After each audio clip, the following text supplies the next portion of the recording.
Welcome back. Now for the details in full. President Abdel Fattah el-Sisi met with a visiting NATO delegation in Cairo on Tuesday.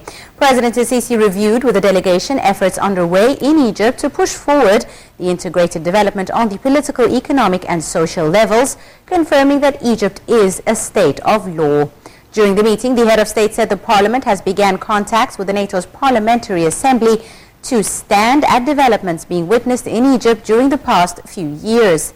The President noted that the two sides began reviewing Egypt's point of view regarding a number of regional issues that affect the security and stability in the Middle East.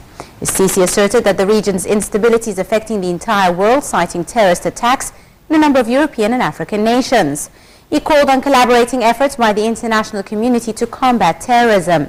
Meanwhile, El-Sisi confirmed Egypt's keenness to continue fully and transparent cooperation with the Italian side in the ongoing investigations of killing Italian student Giulio Regeni, expressing his deep regret for the incident. In this regard, El-Sisi said Egyptian citizen Adel Mawad has disappeared in Italy since October 2015, stressing that such individual incidents should not affect Egyptian-Italian relations.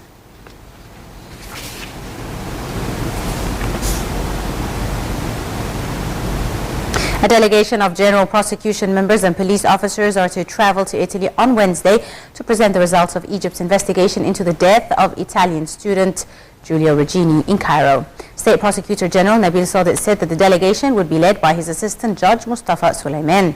The visit comes within the positive cooperation between Egypt's general prosecutor and his Italian counterpart in the case.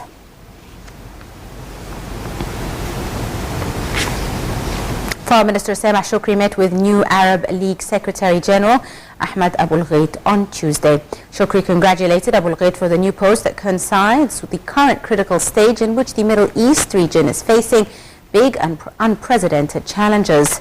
During their encounter, they discussed efforts underway by the Pan-Arab body to settle crises being faced by a number of Arab countries, as well as their role in consolidating the joint Arab action in various domains within the framework of aspirations of Arab peoples to confront and overcome the current challenges.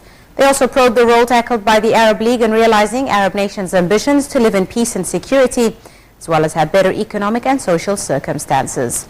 Shoukry asserted that Egypt would exert its utmost efforts to support unity and consolidate the role played by the Arab League to fulfill Arab nations' interests. Also, on Tuesday, Shoukry met with UN Special Coordinator for the Middle East Peace Process, Nikolay Maldonov, during which they discussed the latest developments in the Palestinian-occupied territories and means of reviving the Middle East peace process in light of an initiative put forward by France to hold an international conference. The initiative aims at reaching a two-state solution and allowing the Palestinians and Israelis to coexist and live in peace side by side.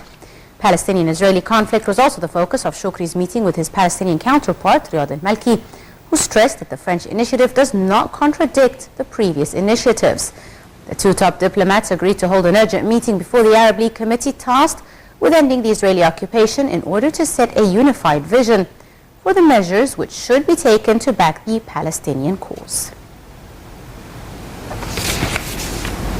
Saudi Foreign Minister Adel Al-Jubeir said on Tuesday that Egypt and Saudi Arabia are partners in preserving security and stability in the Middle East. Al-Jubeir was speaking ahead of the upcoming visit this week by the Saudi King Salman bin Abdulaziz. He also described the visit as historical, pointing out that a number of agreements are to be signed between the two countries. The deputy head of the Saudi-Egyptian Business Council said that the Saudi businessmen are expected to invest $4 billion in projects including in the Suez Canal, energy and agriculture, and have already deposited 10% of that sum in Egyptian banks. He added that they would complete 25% within 3 months, adding that the investments would cover projects in imports and exports, as well as the medical sector. A parliamentary committee in charge of reviewing the cabinet statement held a meeting to draft its final report on Tuesday. The parliament deputy to speaker said that the report would be comprehensive and would include all remarks by the members of parliament to be sent to the cabinet. The head of the committee said that there were a number of reservations by MPs on mechanisms to fund the governmental projects. Parliament Speaker Ali Abdel said that next Sunday's session would be allocated to discussions of the cabinet statement. Still with news from home, a funeral was held on Tuesday for General Sameh Saif Elias, the coordinator of the For the Love of Egypt bloc in Parliament. Saif al-Yazal passed away on Monday at the age of 70 after a long battle with cancer. President Abdel Fattah al-Sisi assigned Brigadier General Abdel Salman to attend the funeral on his behalf. Prime Minister Sharif Ismail, Parliament Speaker Ali Abdel Al and Al-Azhar all issued statements mourning the death of Saif al-Yazal. The statements hailed Saif al-Yazal's patriotic stances. Born in 1946 in Cairo, he graduated from the military academy in 1965 and was a war veteran participating in the 1967 War of Attrition and the 6th of October victory. General al-Yazal joined the Egyptian Republican Guards, then the military intelligence and the Egyptian General Intelligence Service until early 1994.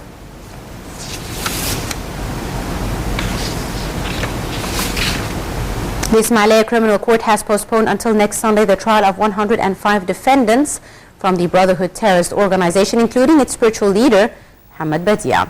The aim of the postponement is to listen to the defendants who are accused of committing violent acts, planning to storm the headquarters of the governorate and killing 3 citizens in the aftermath of the 30th of June revolution.